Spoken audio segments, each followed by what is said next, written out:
Hey, what's up? I'm Destin. Welcome back to Smarter Every Day. We are right in the middle of a deep dive series into the U.S. Coast Guard and all the crazy stuff they do, because it's impressive. Like, we've already looked at how they respond to distress signals, we've looked at the science of search patterns, and there's a ton of other cool stuff that I've already filmed that's incredible, and I'm excited to share it with you. But today, we're going to look at one of the workhorses of the U.S. Coast Guard. It's called the Response Boat Medium. This thing is incredible. It's a 45-foot long, computer-controlled jet boat that has like hyper maneuverability. It can do all kinds of different things. So instead of me like trying to explain what it does, why don't I just go look at some of the public domain footage released by the Coast Guard, and let's look at a few clips and see what this thing can do. Check this out. Here is some FLIR imagery from an aircraft of some sort observing some survivors floating on top of their capsized boat. The response boat medium, the RBM, arrives on scene and the survivors are rescued. This is the bread and butter of what this thing does. It gets out to the scene fast and gets survivors out of the water. Here's another example of it being used in an interesting way. Here you can see the RBM evacuating a person off of a cruise ship for a medical emergency. This one's pretty interesting. Here you can see an RBM responding to a distress call 24 miles off the coast of Texas. In this one, you can see those powerful jets working behind the RBM in the rough seas to keep it in position around the sailboat as it's trying to save the folks on board. They ended up saving 4 souls on this distress call. Although most times people are excited to see the RBM, there are other times when people are not so excited to see the RBM. Here we can see a guy out for a nice stroll on his boat. It seems to be very loaded down, very heavy. Unfortunately, he's loaded down with drugs. This is a drug runner. And here you can see an RBM on the FLIR imagery here coming up alongside. He's probably saying something like, "Excuse me, sir, can we please have a chat?" And you can see that the drug runner says, "No thank you, and I'm gonna go as fast as my boat can go." At that point, the highly trained Coast Guard personnel pull out firearms and start neutralizing the outboard motors on the drug runner boat. And you can tell that they are, at that point, more interested in the chat with the Coasties. That is legit. So today I am super excited to continue the Coast Guard deep dive with you, and we're gonna try to learn everything we can about the Response Boat Medium, the RBM. Let's go get smarter every day.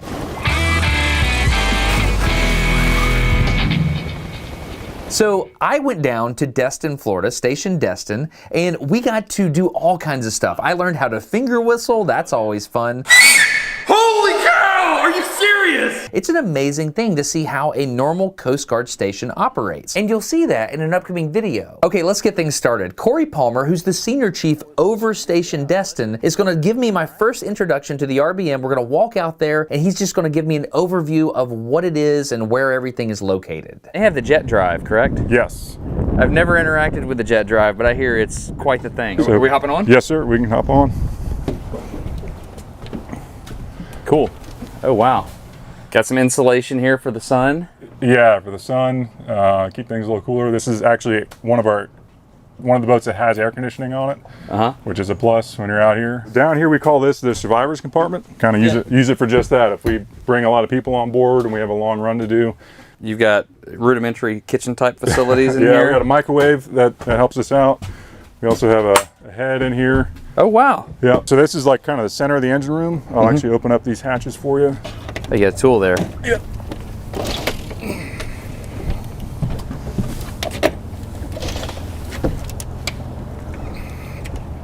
Oh, wow. So there's obviously another one just like it on the other side. That's a beast. Yeah, this is a Detroit diesel. Yeah, also MTU 6-cylinder diesel engine, 825 horsepower. So for both engines, it moves a lot of water. So how fast can these go? This boat will do anywhere from about like 41 to 43 knots. Golly. Yeah. This is a lot of boat to go that fast. Yeah, very maneuverable. It can also stop very quickly. Because you can throw down, what do you call it on the back? We call them buckets. Buckets. Yep. So you've got the jet and the bucket comes up. Yeah, when you're going forward, the buckets are up. And then when you want to go reverse, the bucket will come down and redirect that thrust, forward. I got a closer look at this bucket design when I saw an RBM up on blocks at Coast Guard Sector Mobile in Mobile, Alabama, when Lieutenant Trevor Valette showed me around. Here we are at the back of one of these boats. These are two, what do you call them? Jet drives. Jet drives. Okay, so I can tell that it's clearly moving water here. Comes back out here, but look at this. So it's got this I don't know what you call this, a scoop? The fluid can come here and then it gets parted and it changes that fluid momentum, so that would pull the boat backwards when it's in this configuration. What's the intake? So the water, oh wow. So the water goes in there and then it shoots it out here, or it'll divert it and it can go backwards. So down here, this is the the lazarette. This is the what? The lazarette. Is it okay if I go in there? Yes. And what is the purpose of the lazarette? This is it's got our steering equipment, so the controls for those buckets that you were just looking at. This is all hydraulics, right? Yes. So these are... we call them DCVs, directional control valves. Okay. And that's what the little solenoids or I don't know, actuators that tell the hydraulic fluid where to go. Oh, that's awesome. They're little valves. Yeah. Oh, so that whole thing is basically a block. It's like a manifold. Yep. And then those go in and out, and I can see all the hydraulic ins and outs. Yep. That's awesome. That kind of taper portion right there. This one right here? Yes. That is where the impeller kind of shaft comes through from the engine. That way. Yep. And then there's a big impeller in there, or a little propeller, whatever you want to call it, that's spinning, and that's what's forcing that water out. So you've got two controls here. One of them, am I correct in saying one of them is for the bucket? Yep. And then the other one, can you actually direct the... Yeah, you're steering. Oh, that's awesome. Tell you what direction to send the thrust. That's amazing. That's really cool. Thanks for showing me that. Absolutely. So this folds out, right? That folds up. Up. And then it's a little stairwell down. You can walk down. So if you look on this side, this one is up at the moment. Oh, hey fish. Yeah, okay. And why would you want to walk down? Because you want to get down here so you can interact with the other boat. Yeah, if we need to bring someone on board, like if someone was in the water, it's a difficult task to pull someone 250 pounds out. You want to be as close to the water, so when you're getting them up, you can get them up. Doing that from up here would be really challenging to do. So this boat is extremely maneuverable. Yes. You have a human right there. Yeah. So that means steering this thing is very important. Yes. Instead of a steering wheel, it's got two joysticks. This boat can actually drive sideways if you need to. Those buckets will do their thing and make the boat kind of go wherever you need it to. The next morning, I got to go out to the RBMs as two of the crew members were getting the boats ready to go out to sea. Now, the interesting thing for me is this felt more like pre-flight checkouts on a Black Hawk helicopter than getting a boat ready to go out on the water. Okay, this is Ortiz and Machachi. What are your ranks? MK3. MK3? And I'm a seaman. What are we doing? It's a pre-mission check. Pre-mission check? Yep. Okay, cool. We're gonna secure the shore power. Shore power is what gives the boat power while it's at the pier. Just take it right off shore power. Turn the alarm off, come back here, and then we're gonna check everything. So she's gonna go down in the middle, check the engine oil, make sure that we have enough, make sure that the quality's good. How you doing that, Ortiz? I'm just untightening this, and then go ahead and pull this out. Normal dipstick? Yes, just check it. It's good, a little low, but it's good. It's halfway. What you doing over here? Tighten it back up. So I'm checking red gear oil. So it's all 15W40 in all three of the oils that we're gonna check. Yep. So check the red gear oil, make sure we have oil in there. We're gonna check the jet drive oil, which is right here. It's good. You checking the other engine now, Ortiz? Yes, just got done. It's good to go. It's basically just a big jet ski. Big jet ski. Yeah, I love it. It's great. So Justin just took shore power away. All right, which engine was low? Starboard engine. Starboard, okay. It's like 3/4. It's not. Okay, I'm gonna put oil in it. Yeah, so once we're done with that, we come down here to the vector control system breaker panel. So it's right against this bulkhead here, and that gives us steering and propulsion. Or, yeah, steering. So right here, this little guy there.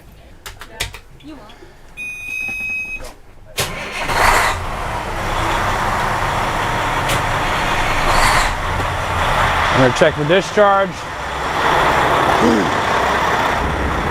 So if you look in these holes here, see water splashing around, that means you got raw water discharge. That hole right there? Yep, and this one right here as well. You're checking for water spitting out of that. Exactly, yep. We'll come in here and turn the generators on, and once these green lights stop blinking, that means the generators are synchronized and we're ready to put the boat to generator power. It's 120 VAC coming out of those generators. We got 12 volts direct current, 24 direct current, 24, and then over here is our AC bus. And then since we're synchronized, we can put it to generator power. And then we start turning everything on. Do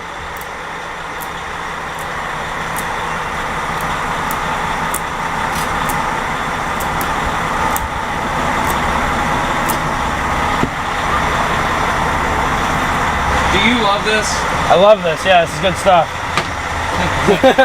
Yes, this is our GPS and this is our chart plotter right here. So Justin, is he getting the boat ready for you? For the crew, yeah, we're gonna get into it.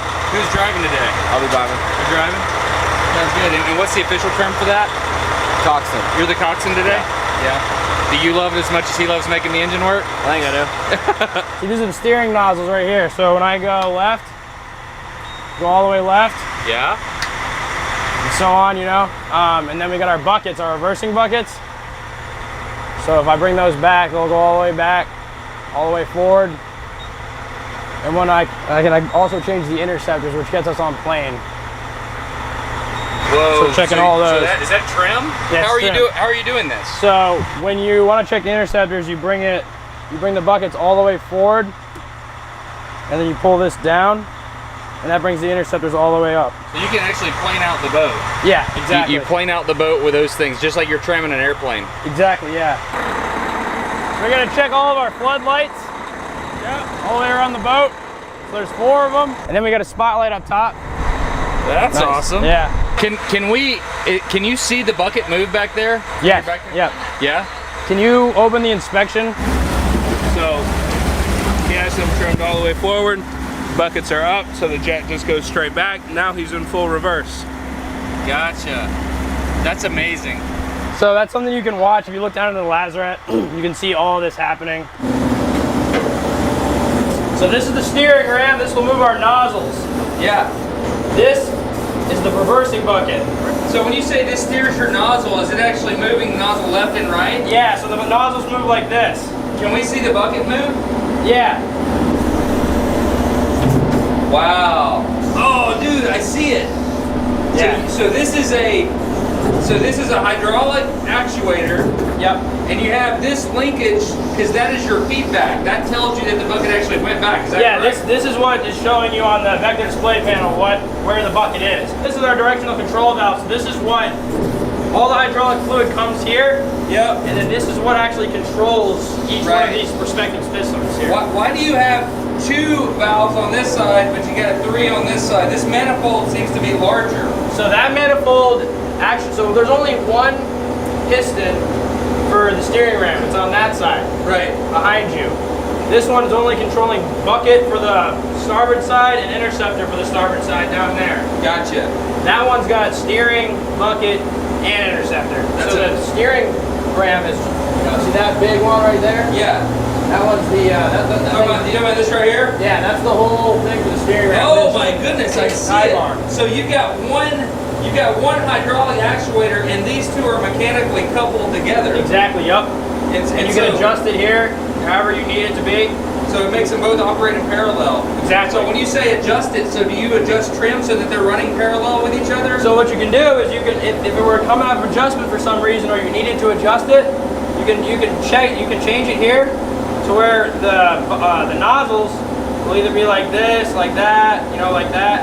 So right now they're perfectly in line. You're sitting on the filter for seawater. Yep, this is the raw water strainer, duplex strainer right here. Yeah, and there's one over here, so that's the other filter. Dude, I have to get your picture because I can tell how much you love this. Yeah. So you ready? Yep. Such a great picture, dude. So what she's doing right now, we're gonna get oil samples from the engine while it's at above 140 degrees. We can test it. We'll do something called fuel oil viscosity test on a falling ball to see fuel oil dilution. Is this the same thing? Like you take it's a metal ring and it goes down into the oil and then a ball is falling on it and then it rubs the ball and then you measure how much it rubs off. Is that how it works, or is it? So ours, it's 3 balls. 1 goes into a clean oil sample. Okay. And then 2 go into the dirty oil, or used oil Is samples. it like a time thing? It is a time thing. So the clean oil, the ball will go much slower because it's not diluted oil. The 2 others, compared to the clean oil, will tell you how much fuel oil dilution you have. Oh wow. So it's just a little falling ball test. It's very analog. So they finished getting everything together, released the moorings, and we got underway. Ortiz, you tell me where to be, okay? Okay. To show how maneuverable everything can be, Justin put the boat into a special mode. We have what's called docking mode. We can drive sideways. So I'm gonna do a circle around this buoy. And I'm gonna keep my bow on it the whole time. So I'm just gonna drive sideways. So he has the ability to go sideways? Yeah, so the boat can go whatever direction he wants. Basically, his steering nozzle will give him control of where the bow is. The other joystick will give him control front to side, back. Kicking back over there. Yep. So basically what's happening is the buckets are splitting. So one bucket is facing forward and one bucket is facing aft. So it just gives you the ability to do little donuts in the water. So he's just keeping his nose right at that buoy and then just going straight around it. Yep. So this one here is my propulsion. So forward is forward propulsion. Oh, back wow. is back propulsion. And then if I want to go side to side, let's open this buoy. I just turn it all the way to one side. Just move it straight to one side. And you notice my bow is going to fall off this direction. Because it's pushing the boat, the stern that way. Yeah. If I want to go the other direction, I bring it all the way this way. And the boat's just going to move straight over. So what is the one on the left? Forgive me. Just steering. Steering. But you have to have forward momentum in order for it to be doing anything, is that correct? Not true. So with a jet drive, it's kind of always moving a little bit of water. So I have no propulsion engaged. I can still turn my tiller all the way to the left and we're gonna go left. We're just gonna pivot. Got it. There are only 3 variables that make this thing do what it do, and it's incredible. You've got engine speed, you've got steering, and you've got bucket position. By using these 3 variables, you are able to do incredible things with this boat.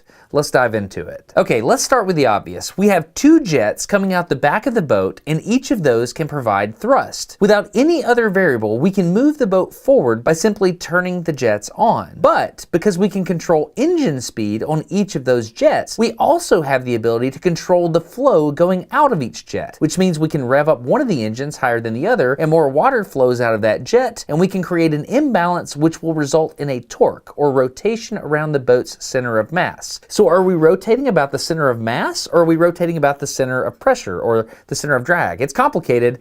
All that being said, just know that the control system that we're working with here takes all of that into account. What are the other ways we can use our inputs to steer this thing? You remember down in the lazarette, both jets always steer in the same direction. They move in tandem. So that creates a way that we can create rotation and steer the boat. Angle the thrusters and it creates rotation along with forward thrust. So angling those thrusters is one of our possible control inputs. Now we get to the really fun thing we can do, and that's unique to jet boats, and that is drop the buckets. If we drop a bucket down into the flow of the rearward jet, it will split and redirect that flow and angle it back forward, and this can pull the boat backwards. This is why the RBM can stop so fast. The fact that you can be moving along at cruising engine speed and then suddenly drop the buckets down into the propulsive jets without even changing your engine speed means you can go to full power forward to full reverse without having to wait on engine changes or reversing of the transmission. You're just instantly redirecting the thrust by putting that bucket down in the flow. To be able to stop a boat this large in such a short distance, like a length and a half of the RBM, that is incredible. Watch the LCD display here. You can see the position of the buckets show that the buckets are up, and you can also see that the port and starboard engine speeds are displayed here. When they want to stop, they simply drop the buckets down into the flow, and it instantly slams the RBM into reverse, and it stops it in just a few seconds. It's like power braking. The buckets can also be used separately. If you put one bucket down with equal flow going out both jet nozzles, you could put the boat into a spin by the creation of a rotational force. The non-bucketed jet would push the nose forward from the thrust, and the bucketed jet would pull the nose backwards, creating a torque. In this instance, both engines would be exerting a force in a clockwise direction, resulting in a rotational force spinning the boat. Switch the bucket positions, and the rotation would reverse and the boat would rotate counterclockwise. Okay, so the fact that we can drop and raise buckets independently, that's huge, right? You can do so much just with that.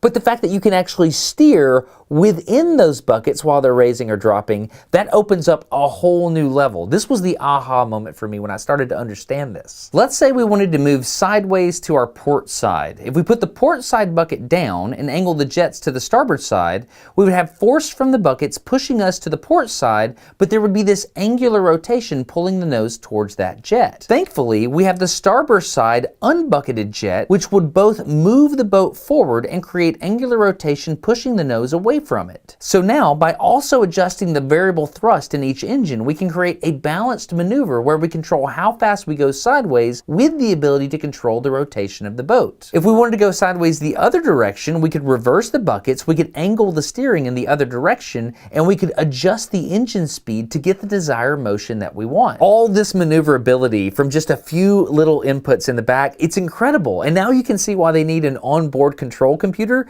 because what it's doing is it's taking those joystick inputs from the human, and the computer is translating that into boat valve speak to give the desired outputs to get the boat where it needs to go or try to do what the human wants it to do. Bonus, by the way, there's even another variable. There's this thing called interceptors. They're like these little wings that control the trim of the boat, but before they go into a turn, they can dip one of these into the water, and there's so much. This is an awesome boat, and now you can see why I wanted to make a video on the RBM. It's fantastic. Anyway, let's get back on the boat. So I'm gonna come up. Okay. Hold on. Coming up, I. Coming up. I thought you already said it. Good job, G. So you're looking for people in the water? Yeah, any boats, any jet skis that I can't really see because they're so small, anything like that. Just wanna make sure we're not gonna hit anybody. Yeah, he's moving fast. You're looking out as well?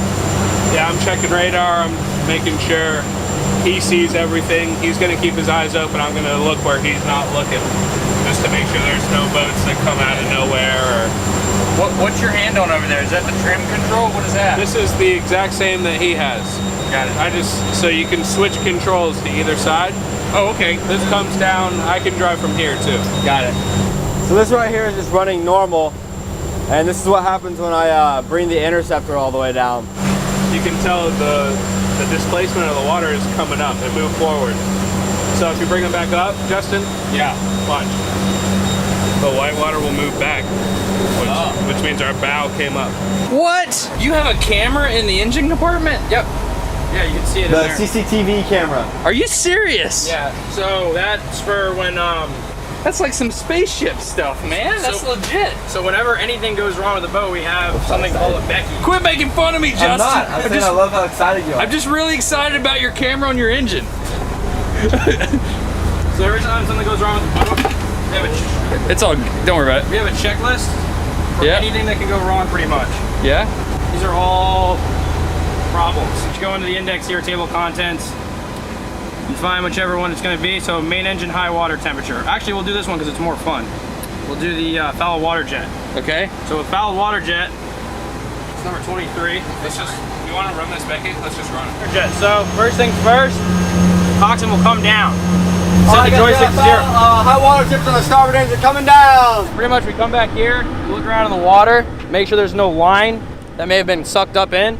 So we don't see any line, we're in clear water, everything looks good out here. So we're good to back flush. He's gonna bring it up to 1200 RPMs. This intake rates I was telling you about, it's gonna shoot, pull water in through the nozzles, shoot water out that way. So in that case, you know, it didn't clear, then I would go down to the lazarette. Enter in the lazarette, What? checking strainers. Let's say, you know, this one's got a whole bunch of debris in it. Yeah.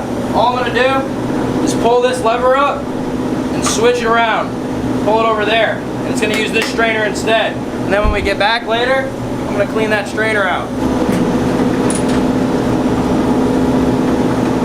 Oh, it's literally a valve. And that's it. Now we're on the other strainer. Switch it over, we're good to go. Okay. All right, engaging. Engaging eye. When we get it away, we usually do at least a few Becky's. What's a Becky? It's basic engineering casualty control exercise. So it's how we train for if we do have an actual casualty. And so when it does happen, you know, it's muscle memory. We already know exactly what we need to do. We pull off the Becky book in case we miss anything, make sure we don't miss anything. But you know, it's training for us. The RBM can do way more than we discussed here. It's got an onboard FLIR to help find survivors at night, and it's able to operate in crazy icy environments and big swells. I found both the RBM and the young men and women operating it to be equally impressive. Like the RBM, these folks are versatile, they've got drive, and they get stuff done. As we returned to base, I had a casual conversation with Justin, who also likes photography, and listening to him made me excited about our future as a nation, knowing that motivated leaders like this are coming up through the ranks of the U.S. Coast Guard. You're only 20 years old? I just turned 21 actually. Oh wow, that's amazing. Yeah. So it's like fast forwarding your life. Yeah, it's definitely a fast track. Hey Ortiz, Yes, do you mind me asking how old you are? I just turned 20. Really? Yeah. Do you feel like this is a lot for a 20-year-old? I mean, I love it. It's preparing me. If this is a lot, then like I'm gonna be prepared like for whatever comes to me. What do you want to, like, is this what you want to do? Do you want to make a career out of this? Or you said you want to be a law Hey, hold on, we gotta go. We're gonna drop you off at the station. We gotta go spawn something offshore. Station Destin had received a call about a possible incident offshore, and since we were so close to the station, they decided to swing back in and pick up one of their local law enforcement officers. My buddy George was at the station when the call came in, so he turned on his iPhone and recorded the return to station from his perspective.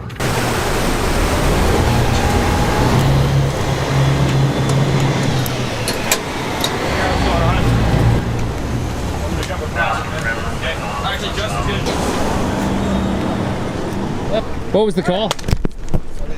Taking on water now, they can't get a hold of him. Offshore. He's coming down with a lot, Mom.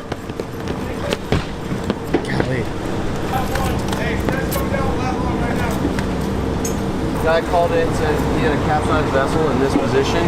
They tried calling the number back. They can't reach him. Okay. 6 miles offshore, south of Santa Rosa Island. Thanks, Roger. Nice to meet you.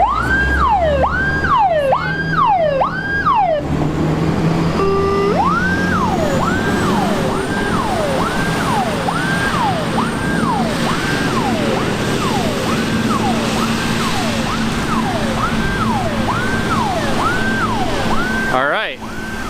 Well, I didn't get to say goodbye because they're going to try to get somebody that capsized, but thank you very much, Coast Guard Station Destin. This was quite the experience. I hope they find them. This episode of Smarter Every Day is sponsored by KiwiCo. So KiwiCo is a really cool setup. They send this box to your house and the kids get to open it and all the instructions are right there. They get to go through everything, get to learn about science, technology, engineering, arts, and math. It's amazing. My kids have straight up grown up with KiwiCo in the house. Check it out. Koala crate. Who's that? Here you can see my kids when they were younger. I don't like seeing this because that means they're growing up before my eyes. And yes, KiwiCo does a great job of helping them learn all kinds of great things and preparing them for whatever they want to do in the world. They get self-confidence. They do a thing themselves when they get done. They look at you and they're like, look at what I built. But that means that they're growing up. I'm feeling things. But if you want to try this, go to kiwico.com/smarter30. You get 30% off your first month of any crate. There are 9 different lines of KiwiCo crates, and this covers all ages, all kinds of different topics. You're gonna love this. Go check it out on the website. I love my kids. I love the fact that they love KiwiCo, and I love everything they've learned through the whole KiwiCo journey, and it's been a part of our lives. Like, as my kids are growing up, KiwiCo has been right there with us. It's been a huge part of our journey as a family. I think it would be great for you as well. kiwico.com/smarter30. That gets you 30% off any crate of your choosing on the first month. Thank you so much to KiwiCo for supporting Smarter Every Day. Thank you so much for considering supporting the sponsor. Why did you choose Coast Guard over Air Force? Tell me straight up, Ortiz. Well, they were only offering Tell me the real warfare deal. jobs and huge, long contracts, and I didn't even know if I wanted to be like in the chair force for that long.